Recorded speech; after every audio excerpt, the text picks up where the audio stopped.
سکیچرز بوټان وګوره، جرابې دې وګوره تر زنګنو پورې دې کش کړي. تاسو خو ټول پخوانه شرموئ. دغه مشر هم د افغانستان دی او دا ځوان هم د افغانستان دی، خو فرق صرف دا دی چې دغه مشر ساده باده د پښتو ژوند کوي په افغانستان کې، او دغه کم ځوان چې دی دا په امریکا کې پاتې کیږي او د هغه ځي رسم و رواج هغې ته ډېر زیات غوره ښکاري. مې بي چې په دې ویډیو باندې افغانان زمانه ډېر زیات کسان خفه شي، ځکه چې دې ځوان هم ډېر زیات مینهوال وي، او څوک چې د چا مینهوال وي نو هغه که بیا غلطي هم کوي او که څه ګناه هم کوي نو هغې ته بیا هغه غلطي او هغه ګناه نه ښکاري. خو خبره به د حق کوو، خبره به زموږ د بختي رحمان خبره په اصولو کې دننه کوو.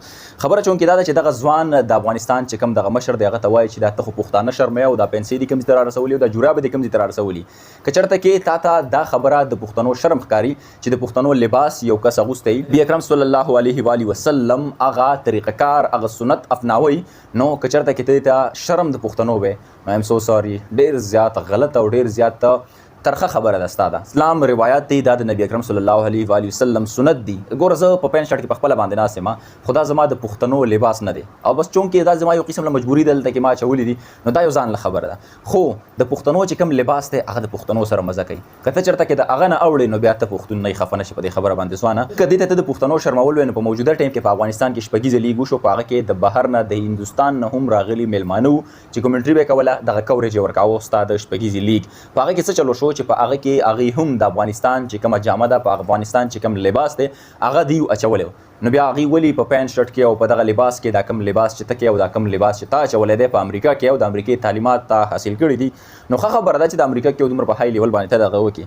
خو چونکې خپلو مشرانو ته سپکاوی کول دا ډېره زیاته نامناسبه خبره ده. چا چې هم د خپلو مشرانو قدر نه دی کړی او د هغې سپکاوی کړی، الله پاک هغه خلک چېرته هم کامیاب کړي نه دي. نو د خبرې مطلب مې دا دی چې په دغه شپږیزه لیګ کې د هندوستان نه راغلي میلمانه ستا د افغانستان لباس اپناوئ، هغه ځان ته اچئ، نو هغې ولې په هغه باندې شرم نه محسوسوي. ته په خپل لباس، ته په خپله پښتو باندې شرمېږې، نو بیا تا دلته کې په واقع د شرم پکار دی.